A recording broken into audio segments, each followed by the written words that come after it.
And here we go. One last lesson in this particular VTM. This time around, we're going to be taking a look at something that I have received numerous emails about. We're going to be looking at PHpMyAdmin. It is a utility. Basically, it's a series of PHP files that give you a graphical front end to MySQL. It's actually quite cool. Now, why did I not introduce this in the very first VTM? Well, quite simple. I wanted you guys to get into the console. I wanted you to become familiar with working in it. You know, if I introduced this at the very beginning, a lot of you guys would have never, ever, ever opened the console. You'd be like, why do I need to? Well, I'd like for you to know where it is. I'd like for you to know how to use it. I'd like for you to be able to get in there. So with that, Logan, let's go ahead and show them first where they can get it, how they can set it up, and then how they can use it. Okay. It can be found at phpmyadmin.org. Makes sense. Yeah. And it's the first links you'll find are links to actually download it. They have two different versions of this. They basically have it with the extension .php3 and just .php, all depending on how your Apache server is set up and what extensions it uses for PHP files. So, of course, we grabbed the one for .php files. Okay. So again, click that, download it. So of course now in this case right here, Logan's already got it downloaded, so you're about to see the fastest downloading action in the world. So grab this. So we'll just go load up whatever local drive we're working on, and done, downloaded. All right. So to install this, it's very simple. All you have to do is extract it with path information to your web root. So go ahead and extract files. Now, just in case none of you beginners out there caught that, this was very critical what he said. Extract this to your web root, where you've been dropping all of your browser documents, all your HTML and PHP files. Right, because it is written in PHP. You're going to have Apache catch it, hand it off to PHP, and so on. Absolutely. So whatever drive, web root, go ahead and extract it. And after that, it's let's see, PHpMyAdmin. So go ahead and.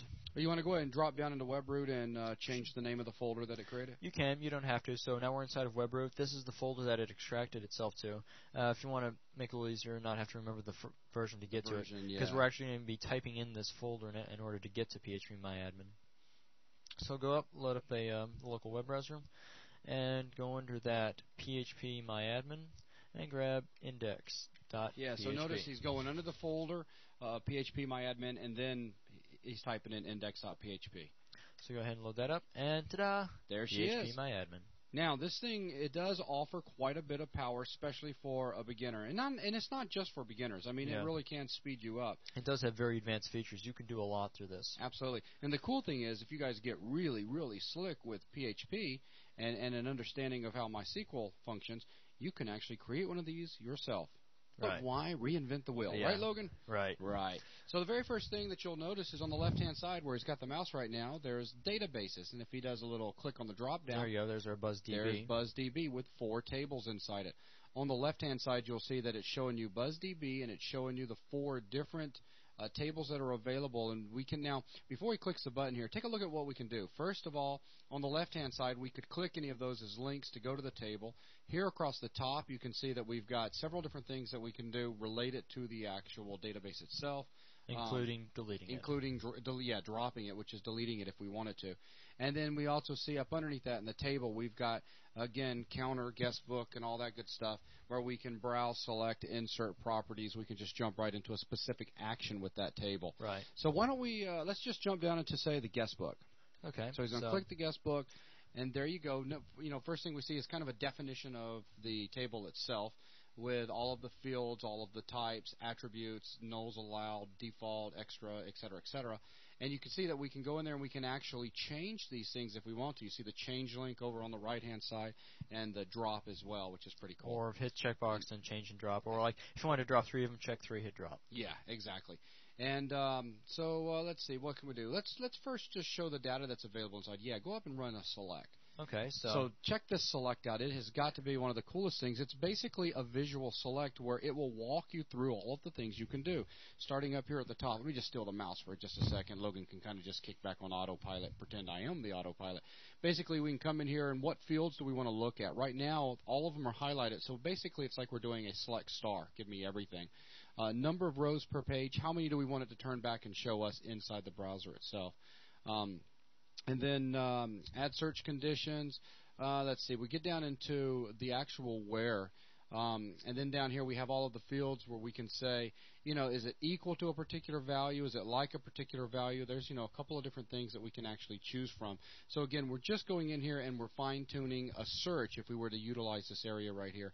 And then finally down here we get into display order, which is, how do we want to display it, ascending or descending. And right now we're just going to leave everything blank with all of the fields selected. So this is just giving us a basic select star from. And we'll go ahead and hit go. And what we're presented with is another page that gives us a listing of all of the records that's found in that particular table. And in this case right here, these were the records that were added earlier when we went in there and was demonstrating the little guest book after creating it. So Logan, go ahead and edit one of those just to show them how they can actually update the record themselves right here.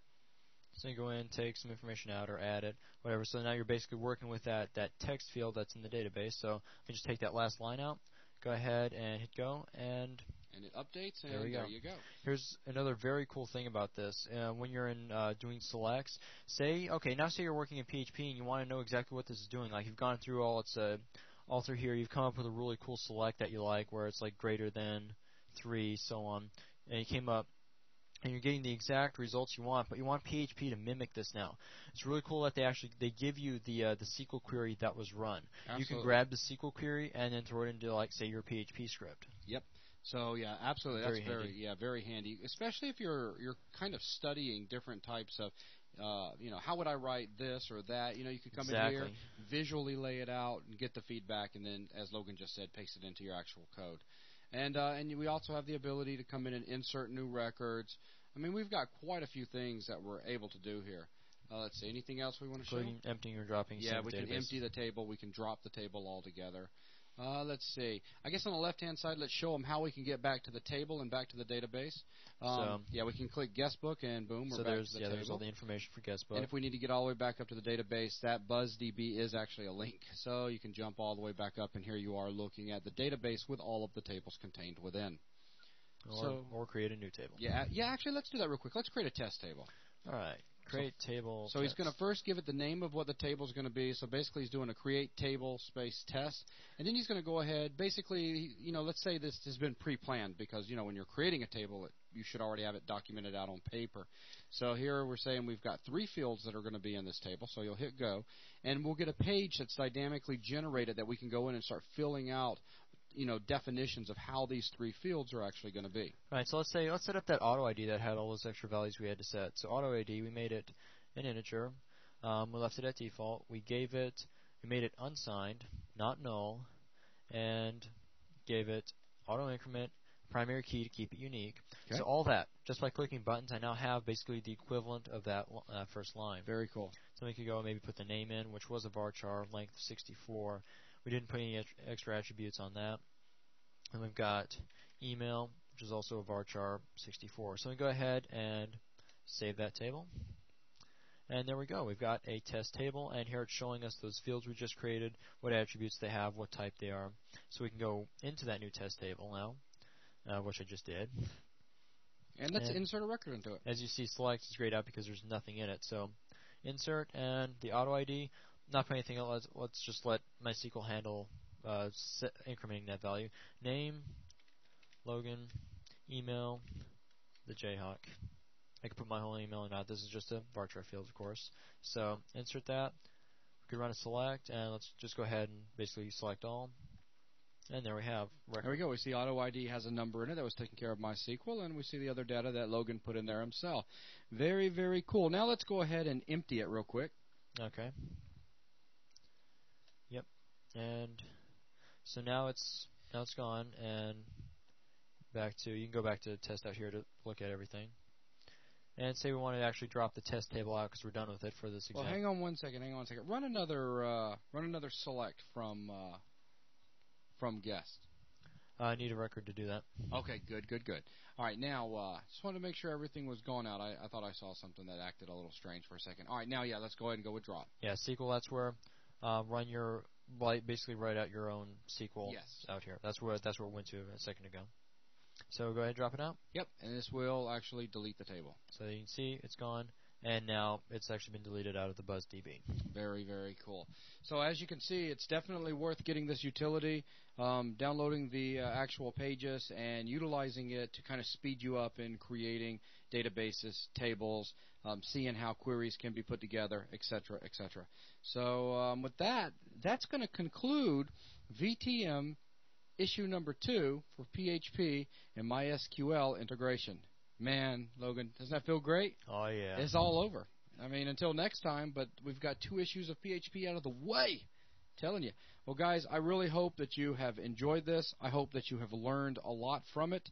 If you put together anything cool and interesting, drop it on the website. Tell us about it so I can go check it out. Logan, go check it out. If you get yourself in a bind, post to the PHP forums, and we'll see if we're able to jump in there and help you. And if we're too tied up with 10 billion things, such as recording, website stuff, etc., I'm sure there's all sorts of people on the site that will also be willing to jump in and help. It's such a great community. I'd like to thank you guys for everything that you've done to help us out here. Remember, the VTMs are free. You're allowed to copy, distribute to your friends if you'd like. We ask you that you don't put it on Kazaa or anything like that, of course. Just, handle distribution yourself to just, friends and all. And finally, if you have not been over to the website, come and support us by simply visiting the website, joining in the community, and checking it out, hanging out with us, talking with us. We've got so many things in the works.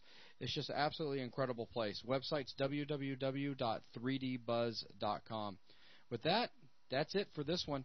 You guys take care, and until next time, just keep programming. See ya. Bye.